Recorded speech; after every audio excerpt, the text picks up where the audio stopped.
Recording has started. All right. Good evening, everyone. Welcome to 98 Octane's Start Your Engine. Myself here, Joe, and I'll let Alex give himself an introduction. Hey everybody. So Alex from AdaptableStrength.com. This is going to be the finale for the Start Your Engine series, and it's going to be how to put everything all together into one plan. First week we went ahead and talked about our training. Second week was nutrition. Third week was rest and recovery.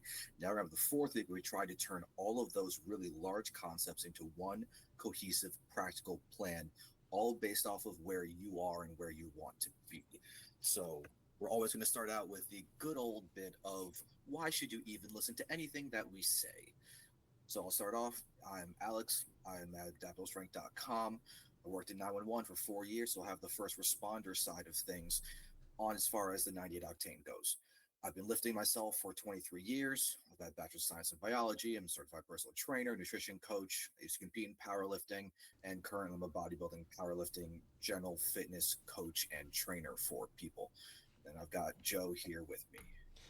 Hi, everyone. I'm Joe Fisher. I'm the Director of Operations at 98 Octane.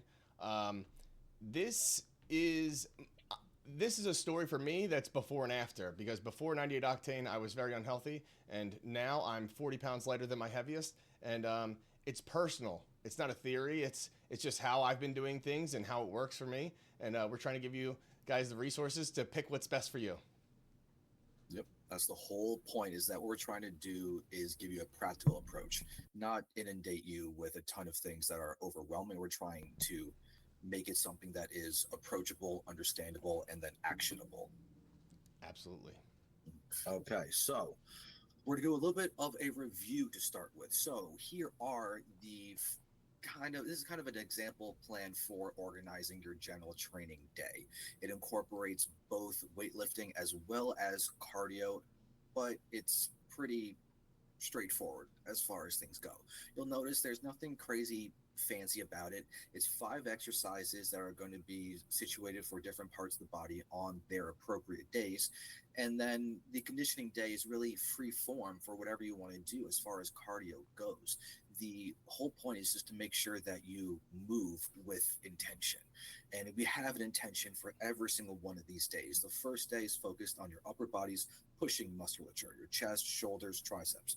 Then you have your second day being the leg aspect. We're trying to go ahead and get your overall leg development with your calves, your hamstrings, and then your quads, and then throwing in a little bit of ab work at the end of the day to round it all off. Then you have your third day focusing on your pulling muscles, your various parts of your back that require multiple different angles to hit. So you have your barbell row for your horizontal row. Then you have your pull-ups for your vertical pull. You've got your rear delts, then your curls, and then as well as that, we've got a little bit of grip work just for sheer practicality's purpose. We want to make sure that we are going to kind of follow the train of thought that in order to be truly functional, you need to be able to handle your own weight. And that's where dead hangs come in. They're train your grip as well as forcing you to use your own body weight as the resistance. And it's a good way to give yourself a marker of how functional you are on the whole in a really brief snapshot. Because if you are really overweight, your chances of being able to hold yourself for say 45, 60 seconds, it's going to be pretty low. But if you're leaner, if you're like Joe and you have your 40-pound difference of trying to do it at your heaviest versus 40 pounds less, which one is going to be a more practical way to accomplish a longer hold? Pull-ups are way easier since I've lost 40 pounds. Just letting you know that. Oh, yeah. Oh, yeah. And it follows that whole being able to handle your own body weight philosophy. Then we got the conditioning day at the end, which is just anything that gets you moving in a significant fashion, whether it's going to be a fast-paced, high-intensity interval training, whether it's going to be a swimming session, or you're just going to throw around a basketball with a couple of your friends and just try to go ahead and do some fancy little moves to just get your heart moving and have fun at the same time. As long as you're doing something significant for, say, 20 minutes or more, you can pretty much handle the conditioning side with that. Yeah, I think the most important thing is a simple, structured program, because that removes all the guesswork. If you write things down and it's actionable, then you can check back and look back at your progress and understand where you're trying to go. And I think a very important part of this is trying to optimize a routine that you can stick to.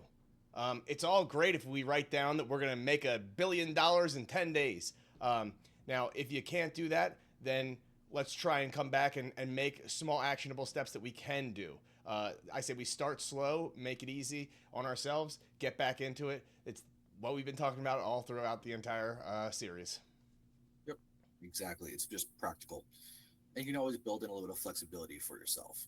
Yep. This one kind of does it. Like if you were in need of only going to the gym 3 days a week, all you do is just ditch the conditioning day and maybe toss in 10 minutes of cardio at the end of each one of the workout days.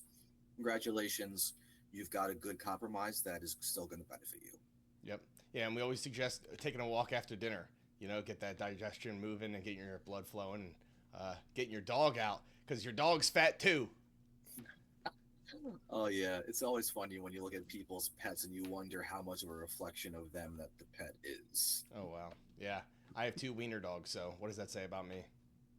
You know what? I think that's a joke that we should leave to people's imaginations. Otherwise, we'll probably end up in some trouble. There you go, MFers. All right, let's move on to the next aspect. We've got the nutrition part of it. So there are four different options that we lay out here, but it's kind of cheating with me saying four different options because the fourth one is kind of whatever. And it all is based off of your goals and your level of intensity with it. Like if you're going to go true on bodybuilding, then you are keeping track of everything always with a purpose. And you're going to have to do things like make yourself uncomfortable, like gaining weight on purpose. And it's very counter to what people generally think of as healthy. Because we're talking about, even with Joe right here, you have your story of, yeah, I've lost 40 pounds and I feel so much better. It would be interesting then to fall into the other side of things where it's like, listen, I was really skinny and I wanted to get big and muscular. In order to do that, I had to get uncomfortable and gain weight. Because when you gain muscle, you will vast majority of the time also gain fat. So you have to then find a way to gain weight, be okay with it, and then plan for yourself later on to lose the fat but not the muscle. So you end up in a situation where, yeah, your weight goes up 5, 10, 15, 20, 25 pounds over the years, but every time you go up to that next landmark, you're doing it with more muscle but the same amount or less fat, creating a physique that you can then be proud of. But in order to get there, you have to psychologically be okay with at times gaining weight. Yeah, I mean, especially with bodybuilding, with bulking and cutting, when you're trying to put on muscle, you're going to put on fat. I mean, that's just how it works. And I mean, throughout all of this, we just need to make sure. I mean, reading labels is one thing. Understanding labels is a whole nother thing, and then trusting labels is a whole extra step on that. The FDA says Doritos are food. Okay, now we could talk about that for hours and hours, but just make sure that the choices that you're making make sense, right? If you're on a goal and on a mission to live longer, be stronger, look better, I don't think that processed, ultra processed food is for that. Yep, and that's a great thing to think about with those choices when you look at option number two with on the go. What we are trying to do is recognize that food prep is fantastic and you can go for it, but there are going to be times where you cannot rely on having the food prep and you have to go into a grocery store. You have to make those choices. So you have to be able to understand what those choices are going to have in terms of consequences.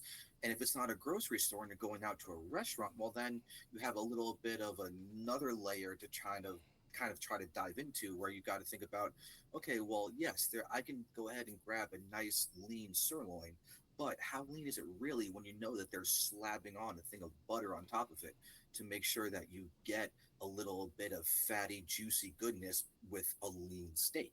Because if you think about it, the restaurants are trying to make money. Grocery stores are trying to make money. And the way that they do that is by giving you options that are tasty. And unfortunately, there's a correlation between taste and unhealthy aspects. And they cut corners. Yeah, Yep. yeah. So you have to be aware of what is going to be the least damaging option sometimes. It's not necessarily always going to have a wonderful, great option, but if you can understand what's going to be the least damaging, that's honestly going to do a lot in terms of maybe not progress, but preventing regression.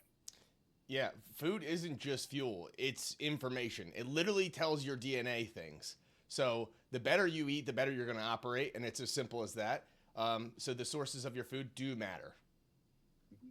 Yep. And then if you try and have that understanding and you can get there and get into the stage of being able to just wing it, you know what your portion sizes are, you know what's going to make you feel good, what's going to make you feel bad, and then you just go into life with no plan, but you're able to just have an inherent understanding of the food that you're eating, what you're eating, and what's effect is going to have. Well, then you can go ahead and just coast.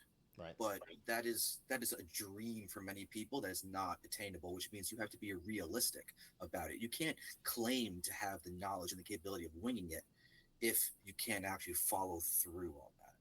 Yeah, I think that, I mean, personally, I don't think counting calories is necessary, and it's definitely not. And I think that it's an amazing tool for people who haven't yet thought framed themselves with food. It's all about building those habits and understanding what's going in and the reactions it has with your own personal body. And I think it all just is slowly together. It's um, as we've been saying through every slide of every section, you have to find where you get in and use the tools that are accessible. There's so many tools out there now, and what we're trying to do is just lay out flexible nutrition options because not a single plan works for anybody. We can't tell everyone to eat one thing and then they're gonna, everyone's body's different, their DNA's different, their food talks to their body differently. So it's about understanding what's up with you, what's going on with science, and figuring out how it works. Hmm. Yep. Yep.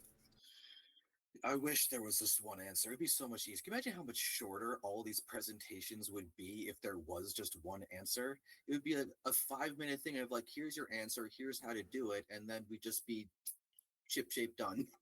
That'd be so nice. I think the pharmaceutical companies might think they have that answer. You know, but the funny thing is, they may all have that answer, but they're all going to have their own answer, Yep. the one that benefits them. Them. Yeah. So keep that in mind too, guys. Keep in mind you're trying to benefit you. So make your goals align with that, your choices align with that. Find your balance for what you can actually accomplish. And write down your goals. Yep. Goals are a huge, huge thing.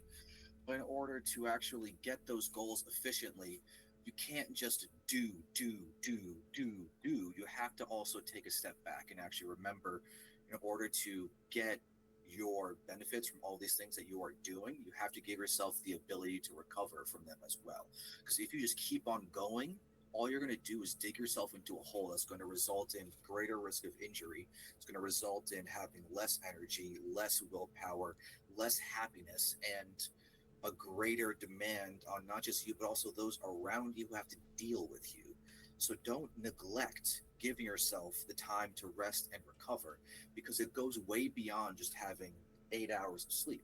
Because if you're working 15 hours a day and sleeping 8 hours a night, on paper, you're like, wow, you can accomplish so much, but that means you have 1 hour a day to regain your sanity. That's just not going to work. It's just not going to be enough. It's not something you can go ahead and do for months and months or years and years on end. Yeah, exactly. Sustainability is what we talk about eh, the entire time.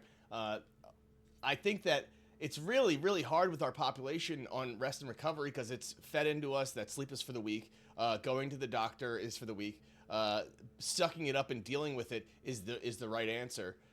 But you literally cannot grow without rest and recovery. Like there's no big dudes that don't sleep.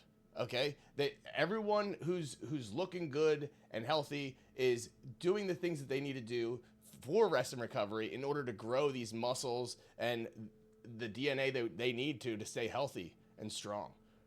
So Yeah.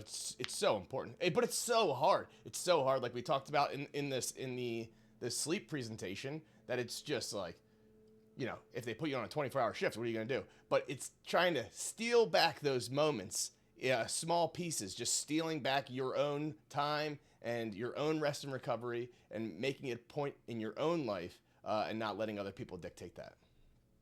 Yeah. So, what is it that you can do that's a no stress or very little stress that is overridden by the rejuvenation aspect of whatever it is that you are doing. You want to make sure that you're enhancing your life. You want to think about it in the most simplest terms possible. If it adds to your life, if it adds to your ability to put more effort in later on, if it adds to your just satisfaction, if it adds to just simple quality of life, then it's good for recovery. If it subtracts from that, then why would you do it? And if you have good reasons, like, well, it subtracts my rest and recovery, but it gives me the money and the freedom to be able to choose something later on that then gives me a net gain, then you know what? That subtraction might actually be worth it. If you can go ahead and give yourself as many net positives as possible, you're going to inherently be in a better place than if everything comes out mathematically to a net negative. It's a little bit of a philosophical way of looking at it, but at the same time, it gives you a way to kind of numerically approach something that is inherently not numbers based. But it might help some of you guys who think in a little bit more of an analytical mindset, because it's sometimes hard to justify when you have an analytical mind that you have to do things that don't immediately add. It's a tough thing to figure out for yourself, and it's so individual. Yeah, and they speak about that same exact stuff in Atomic Habits, and it really changed my mind with habit stacking. Like even if you're doing a negative thing, let's say um, you like to smoke a cigarette a week, right? Then that means that with that one cigarette a week, you add on one positive thing that negates something, right? So I mean, that's a bad example. Smoking one cigarette a week is bad for you. But let's say you're getting your energy drink, you get your daily energy drink, but you have to take a 10-minute walk to the gas station. It's adding in one extra little segment of goodness even in the bad things you do, so that we can stack those tiny little habits. Once you do something 21 times, it becomes a habit. So if that's waking up early, making your bed, if you're gonna go get your breakfast sandwich in the morning, then at least make your bed. Okay, like let's start with one thing and then make that thing normal and add more to it. Mhm. Yeah. And let's take another example for people who are really, really busy and you're trying to make yourself able to actually not be overwhelmed by having to do perhaps new things like food prep. Because food prep can take a really long time depending on what you are doing to make that food. For me, I have spent so many years of my life eating the same stuff and having to eat five, six, sometimes even seven meals a day because I thought that that was what was best for me. And I'm having to make all of these individual Tupperwares for the meals, and it just gets insane. So I have a really strong dislike of the amount of time it takes for me to meal prep, and Hmm. meal prepping does not add for me in the in the immediate time frame. Like I do not enjoy it, but I really enjoy reading, but I have no time for reading. So what I can do is listen to an audiobook while I'm chopping up my chicken and my red peppers and everything that I'm going to use for my meal prep, and I can find a way to offset the subtraction of having to prep all the food with the addition of finally being able to get some stories in my life. Because one thing that I've found for me personally is that to make myself happy and feel like I'm prepared for just life in general and everything is that I have to have stories somehow, whether it's playing video games, which again, I don't have the time to do anymore, or having my weekly D&D group. Unfortunately, D&D notoriously falls apart, and so I don't have a D&D group at the moment. But I can listen to audiobooks. If I'm driving, I can listen to audiobooks. If I'm meal prepping, I can listen to audiobooks. If I'm working out, sometimes I'll listen to audiobooks while I lift. And it's a way That's for me to get that additive story time into my life, but also accomplish things that I have to do. You're saying you're lifting weights while listening to a book? Yes, Oh actually. wow, they need to Yeah. study you. So I do it have to add for stories, but also have to stop myself from pushing too hard. There you go. One of my simultaneous strengths and weaknesses is that I have the ability to push my body beyond what is healthily able to do because I can just turn off my pain receptors and decide to get a lift and it will happen. And then I will realize afterwards that that was not the best idea. So here's an example of that, a quick one. The most recent time that this happened was me deadlifting, and I hadn't deadlifted in a couple of years and everything, but I wanted to see where I was, and my numbers started going up pretty high, surprisingly. And once I hit like the mid 400, I was like, this still feels like nothing. Let's see what I can really actually do. So I was like, let's make these all competition legal. And I used a hook grip. Hook grip is different than your standard grip for deadlifting. Mm-hmm. Standard grip, you have your thumb on the outside. Hook grip, you put your thumb on the inside and you take your fingers on top of it and you make this situation so that the barbell all of a sudden not only has less space to occupy, it's also going to resist rolling out because you have your finger to catch here. And so when you do this, you can create a competition legal grip because no straps are being used, and it allows you to have both hands going over. That way you have an even pull on both sides instead of doing the over under grip like this where you have different positions for your lats. So I went ahead and did it, and I hit a lifetime PR. I did 515 pounds. Pretty Nice. cool, except that I ripped my hands completely up. I had Nice. blood coming out of them, and my left hand, I couldn't squeeze fully for a couple of weeks. My right hand couldn't even close all the way for a week. It took 2 weeks before I could touch my fingers to themselves. And I finally had normal gripping probably 3 weeks afterwards.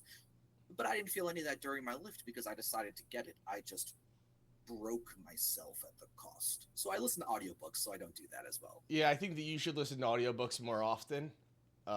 So next slide. Jeez. No, I'm playing. That's bad for recovery, in case you're wondering. Yeah. All right, so let's get into planning your own plan.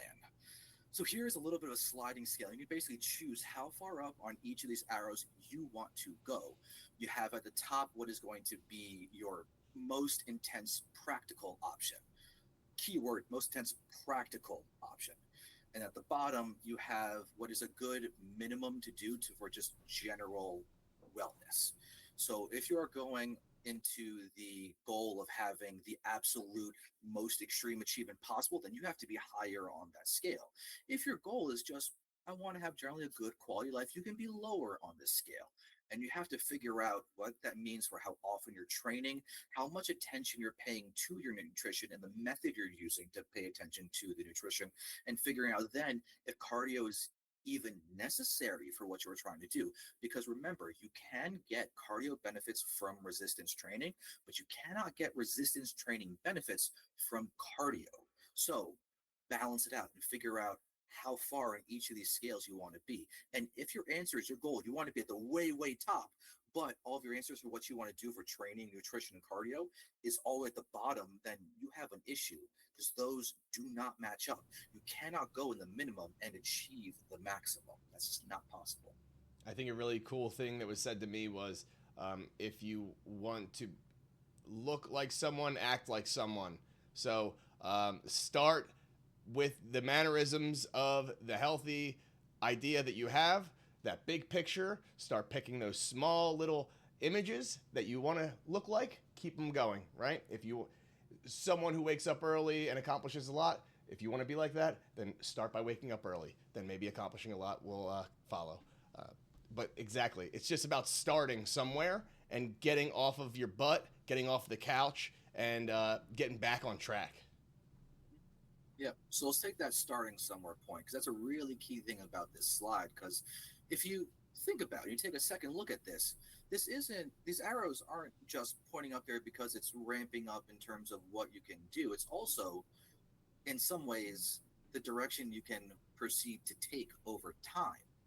You Yep. can start off training 1 time a week and then go up to two and then go up to three. That's you climbing up that arrow to have you go higher up on that arrow. You can change from mindful eating to starting to track your eating to learn more. And then maybe it's going to lead you into being like, oh, wow, this is actually pretty solid. I don't want to do this constant math. I'm just going to plan everything out. And if you plan all your food out, all of a sudden the amount that you can achieve is going to higher. So maybe then you realize, oh, well, if I can go ahead and do more with this nutrition thing, maybe I can actually bring my goal higher up on that ladder. You're like, okay, wow, this is actually really starting to progress. I'm going to bring that training bit up again. Wow, if I bring that training up and I bring the cardio up a little bit, and then my goal can go a bit higher. And you have the situation where you just keep climbing those arrows and shooting them farther and farther up. And then maybe you'll end up landing at the top of whatever it is that you want to achieve. And that would be a pretty spectacular achievement. Yep. I agree 100%. It's about reigniting that fire inside, and getting back to where you were, or surpassing where you were, getting to the best self that you want to be. Yeah. Happy, Maybe healthy, you and learn, learn strong. how to turn off your pain receptors and then break your hands because your goal was a little higher than it might have maybe should have Stick to books. been. All right, so let's take a look at some examples of all of these. So let's take this first one as a low intensity, someone who just wants to get some fat loss to take place and they're trying to figure out where is a good place to start. And one of the easy things to do is just to give yourselves a little bit more rest on the weekends. You're like, yeah, my Monday through Friday is my main bit. I'm going to put most of my effort in. I still want to enjoy my Saturday and Sunday. Perfectly reasonable, especially when your goal is not crazy high. Because if your goal is to become a professional bodybuilder, well, and guess what? You don't get to have your weekends off. At that point, you're on 24/7. So, low intensity, we take the other end. Give yourself some days off. Go to the gym less than half of the week. 3 days a week, just doing a nice little whole body circuit. That's a pretty solid way to start as far as the training goes. Your nutrition, all you're going to try and do is lose a little bit every single week. Maybe even half a pound a week is good enough. It is still more about learning yourself and learning about what's possible and what works and figuring out where you're going to be happiest while you're trying to accomplish what you're trying to accomplish. And so you just do that slowly, progressively. And if you're going to try to lose 20 pounds, even if that takes you almost a full year, think about everything you've learned about practical approaches to fat loss in that year, especially if you've been consistent with your training, consistent with doing cardio of whatever amount or form you want, and you're figuring out how to make it cost the least to get those little tiny bits of progress. And you can do that healthily, physically, and mentally because you keep analyzing yourself, what you are doing, how's it making you feel, is this actually worth doing or not, and trying to get yourself a complete picture where after months and months and months of real effort, you know what happened, why it happened, and you can then predict what will happen later on. Alex, quick question. What is the oldest client you've ever had?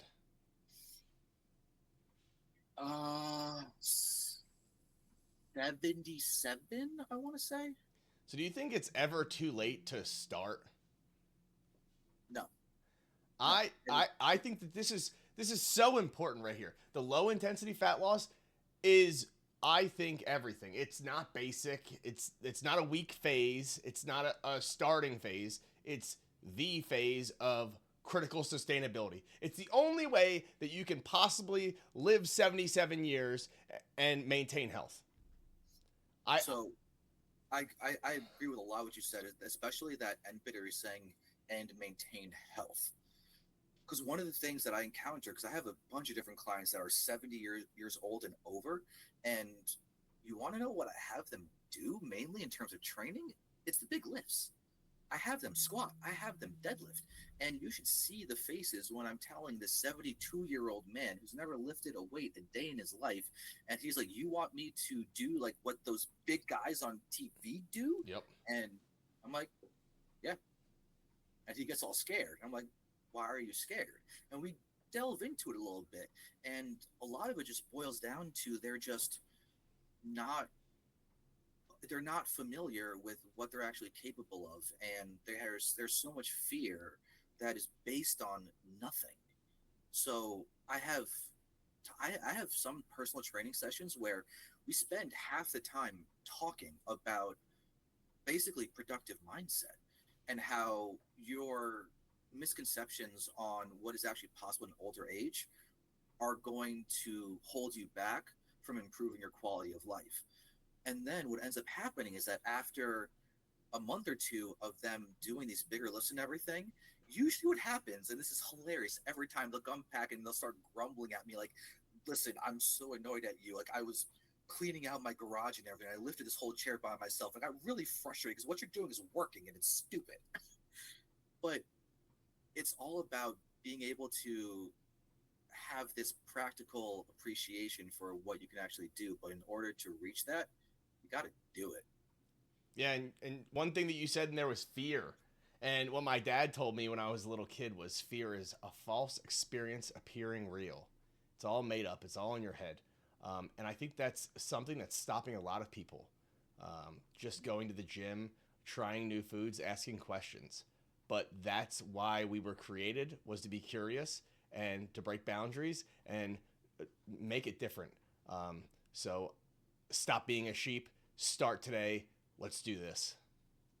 Yep. So we can go ahead and talk about this low intensity fat loss option forever because there are so many nuances to it. But I'm going to leave with one final bit on it before we go to the next slide. And that is if you look at the nutrition side in the bottom, second to the lowest point is that once your goal is hit, you just maintain. And maintaining is a lot less cumbersome than trying to change your body composition. You can maintain and your body will reach a state of homeostasis of where it is liking where it is and it wants to stay where it is.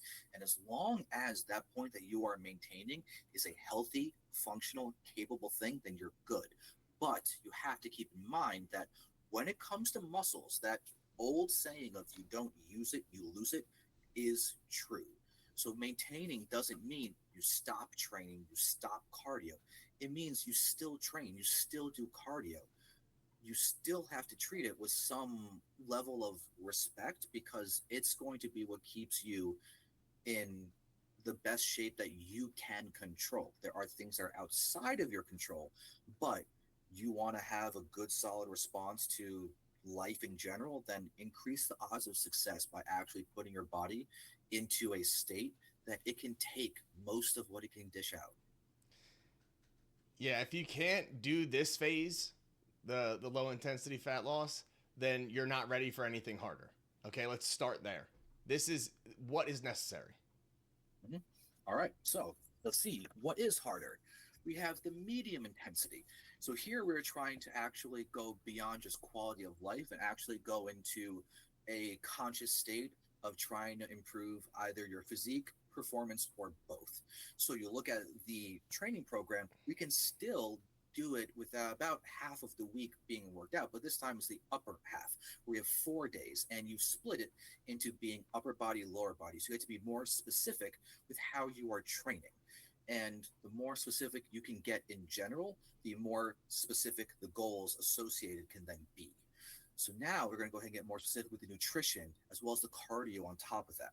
We want to make sure that you have a goal level for leanness because that's going to be a really important aspect of this. Because if you're trying to maximize your physical performance for the majority of sports out there, having a body composition that is skewed more towards muscle than for fat is going to be beneficial. But I will say that there are some exceptions that are not as much of an exception as you think.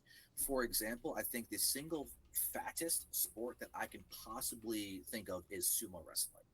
If you look at a sumo wrestler, no one looks at that and goes, wow, that is the premier bodybuilder of the world because they're not bodybuilding. They're going for leverage and weight in the ring. So you look at them, and what you don't realize, though, is how much muscle is under that.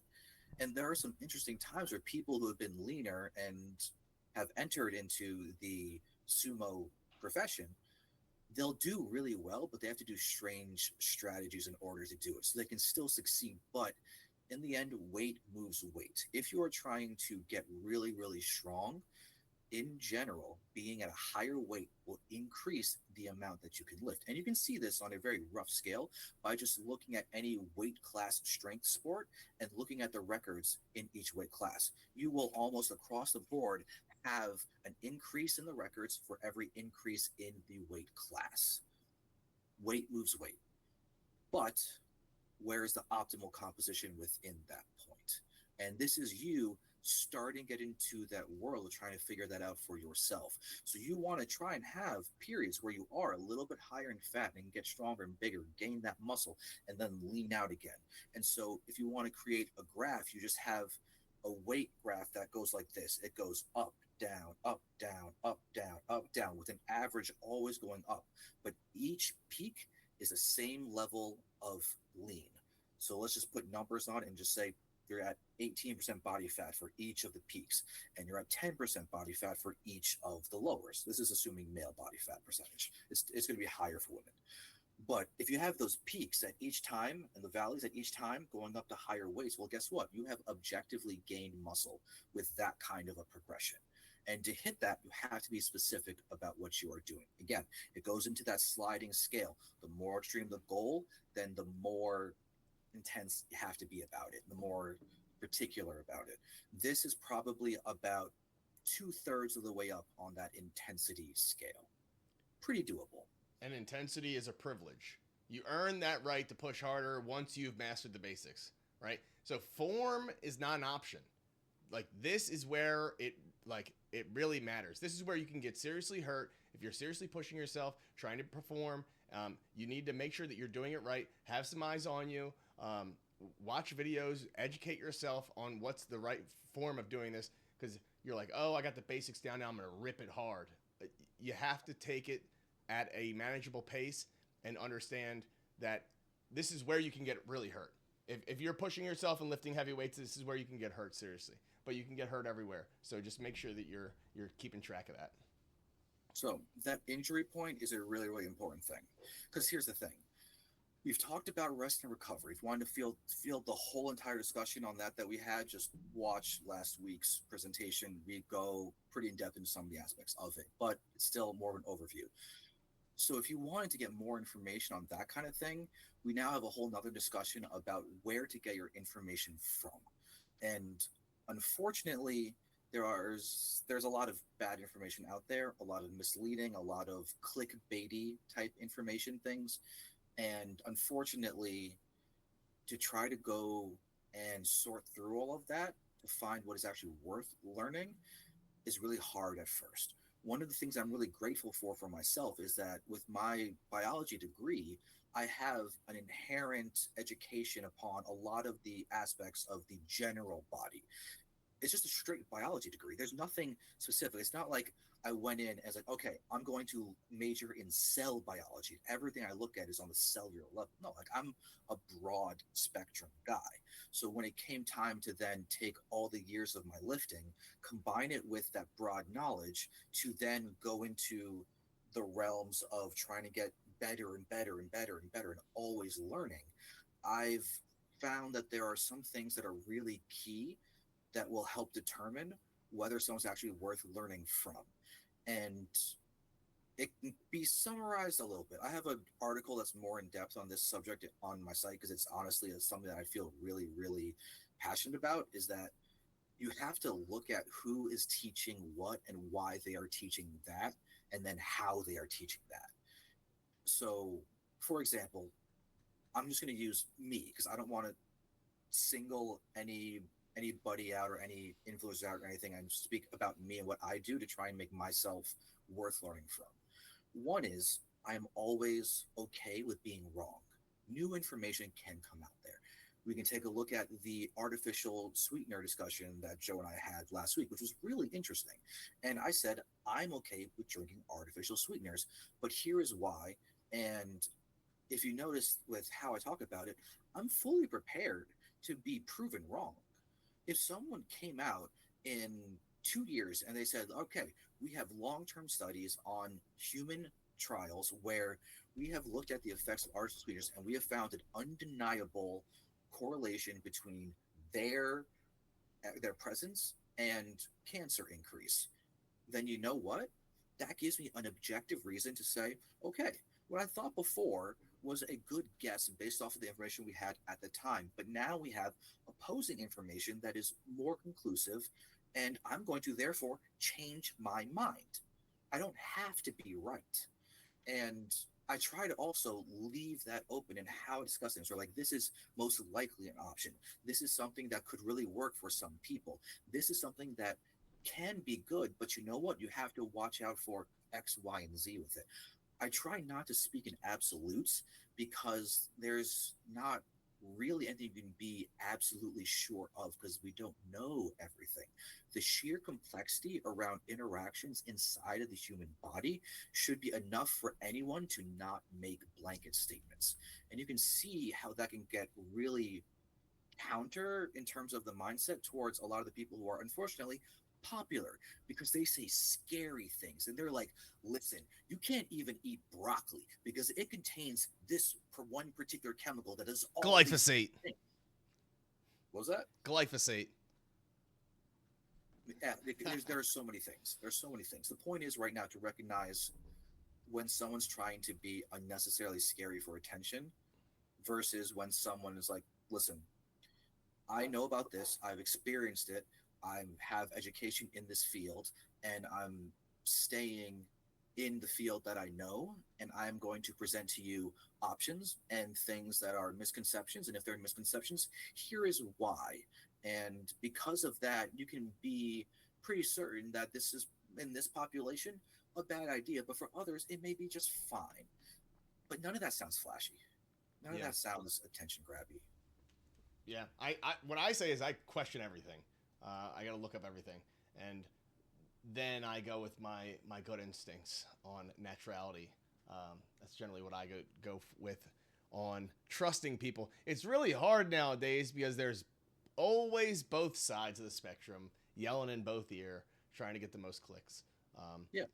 but I think even with this hugely crazily complicated world with all this different information, getting the basics down is pretty easy, and I think that we've laid that out pretty well. And this slow progression of just picking up those little basic items that benefit you in your goals. I don't know what your goal is. You might already be a healthy weight. You might be a healthy person, and maybe your goal is something else. But starting and writing it down and getting off your ass is the number one step, and it's very simple, and nobody's debating that, and that's where we're gonna start. Yeah. And you want to find an interesting thing about my progression in terms of my approaches to training? Well, I started off with the simple things. I had core lifts, and that's what I did. And I just worked my whole body hard and then graduated into powerlifting, competed in powerlifting, which is again three core lifts: squat, bench, and deadlift. And those were the cores of my training for years. And then I started to go away from powerlifting and I started to get really specific. And I needed to for some things. I was trying to deal with nagging injuries and pains. And so I was trying to get every single joint from every single angle. And I did that for a couple of years and it helped me get healthier and it helped me be more functional. And it's one of the reasons why today I can go ahead and put my arms all the way here behind my back. That shouldn't seem like a huge thing, but this shoulder's been operated on twice. And to quote my surgeon, because he knew how I trained, he looked at me after the first surgery that he did on me and said, listen, I tightened you up extra because I know what you do. So, like, when you have your surgeon telling you stuff like that, like, you gotta you gotta listen to that. And so I got myself functional, but then it started being counterproductive. And so I ended up taking a step back from going all into the specifics, and I'm back to just doing the simple things again. And guess what? It's the most strength I've gotten, it's the most size I've gotten, and it's just easier. That's it. It's easier. Yeah. You don't need to go away from the simple unless something demands you go away from the simple. Right, and you don't have to make it too complicated on yourself, right? Like jumping into the high intensity physique and performance doesn't have to be right now. Yep. We got time. Yep. So let's say you do want to go into high intensity. What might that look like? This is this is demanding. And it's demanding in a different way than the other ones are. Because the other ones, you can have essentially guilt-free periods of time where you don't do anything necessarily for that goal. But this high intensity version, there's no break. There's no time where you can be like, listen, I'm just going to go ahead and coast for a month where I go to the gym twice in the week, do a whole body for those two things, and I'm not going to pay attention to anything that I eat.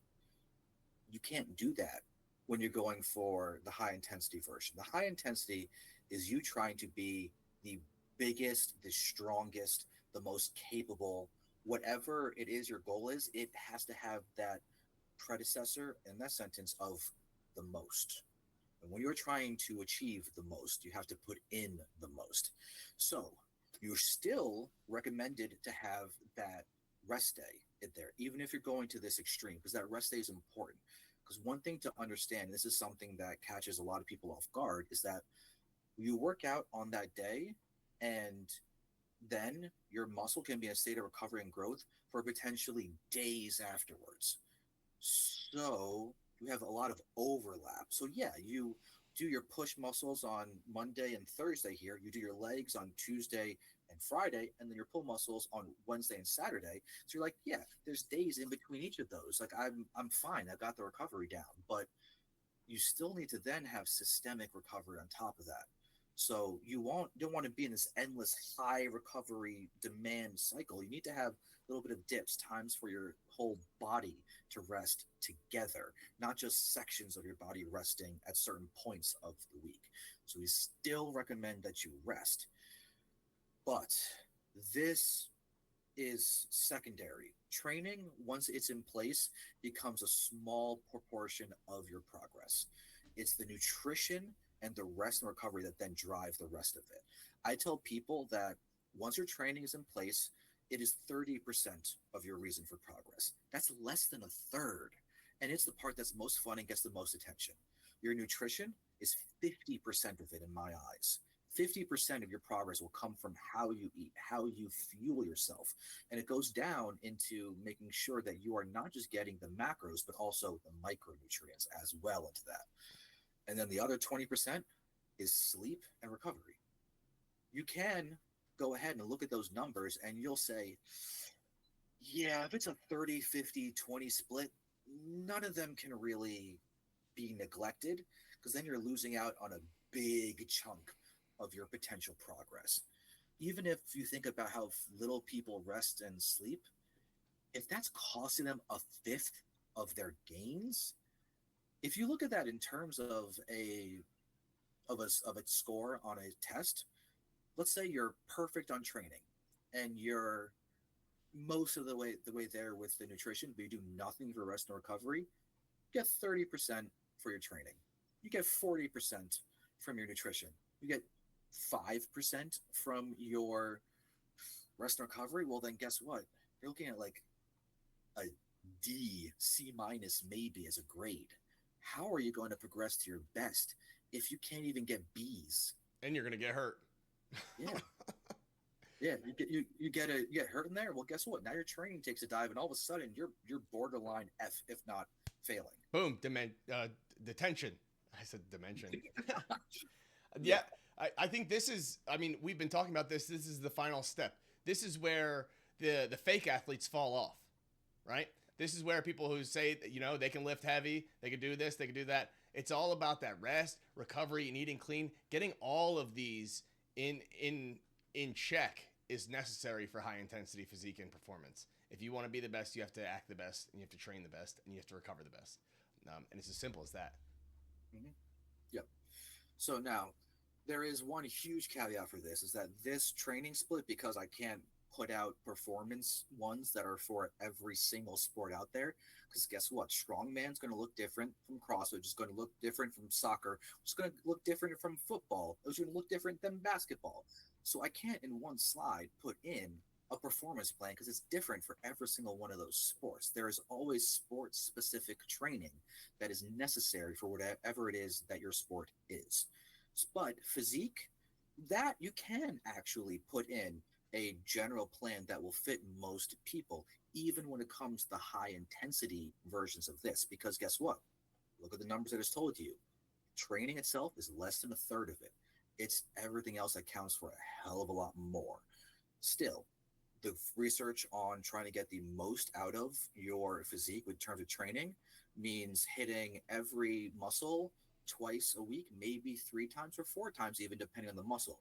You can summarize it into the statement that you can work a muscle as soon as it is fully recovered. And that's going to depend on your intensity and methods of doing things. But at the same time, you can also recognize the research also shows that the more sets you do overall, the greater the volume, the greater the muscle growth. So to kind of hit the happy medium of still being able to train really intensely, but also maximizing the volume is to, instead of doing it one muscle one day per week and going all out, if you do that, let's say you get 15 sets, working sets in that workout, that's a lot of working sets, but it's all for one muscle. But let's say you then split it up and then you get 10 working sets on day one and then another 10 working sets on day four. You're now netting an additional 5 working sets per week, which should result in more growth. It gives you time more to more efficiently recover, and if you want to get fancy about it, it gives you more time to take advantage of an increase in muscle protein synthesis for the muscle. I'm trying to be approachable with all this stuff, so I don't like throwing in those big Good, terminology because I don't things. even. Yeah, I'm not even tracking. Yeah. So So in the end, more often, still intense. As long as you're recovered for the next workout, go for it. That is the summary of how to get the most out of your training as far as training itself goes. So, Alex, you said that we don't have the time or the slides to put up each personalized training plan. Now, Alex from adaptablestrength.com, where could I find a personalized training plan? So if you want, you can always talk to me. If you want to just send me an email, it's alex at adaptablestrength.com, and I'm more than happy to help out. I can potentially coach you and help you out with getting your nutrition dialed in for whatever the goal is that you have. And I'll continue doing what I've started here, where it's making it approachable, reasonable, practical, but with an individualized approach, I can make it an individualized program. I'm very, very aware of how different people's lives are. And with how different people's lives are and how different things can be, it's very easy to try to struggle in figuring out what is the best for you. And sometimes just having another person to talk to for a simple 30-minute phone call is enough to kind of dial you into the right direction. I'm happy to do that just with a simple consultation. Or we can go all the way to the extreme and I will walk you through every single aspect and we'll do the best we can. We'll fail in some respects and I'll be wrong in some things. But guess what? We'll figure it out. And what we'll do is set it up so that there's going to be more progress than you would have expected to have happen. Just a matter of patience and being honest with me. Fantastic. If you have any questions, you can also comment them below or, shoot us a message at 98octane .health on Instagram. But let's wrap this up and put it all together, Alex. Okay. So, well, I guess we just did the question slide. The last thing I'm just going to simply say is thank you. We've touched on a lot of stuff. Some of it as simple as what is a good way to structure a workout program in general, all the way into the specific and difficult topics of like dealing with trauma while you're trying to make all of this progress. Mm-hmm. It's been 4 weeks, many hours, and you guys are pretty impressive just for sticking around and watching these things. We've done our best to make it approachable, but the biggest thing is just thank you, and I hope that you deem us worth learning from. Yes. Awesomely said, Alex. Training, nutrition, and mindset, when they're aligned, they transform you, right? Once you get all three dialed in, your life changes. And you can't fix your body and ignore your habits. Your lifestyle needs to rebuild, and you need to start today with small actionable steps. Don't try and fight the lion now. Let's strategize. And if you're chasing shortcuts, you don't want to change. You want comfort. And that's a recipe for dying young. And we want you to die at 99 years old from your third lover lovers quarrel. Okay, we want you to live a long, happy, strong life, and we don't want you to die young, and we want you to be around forever. So thank you for tuning in, and this is not the last you'll see of us. Thank you. Thank you.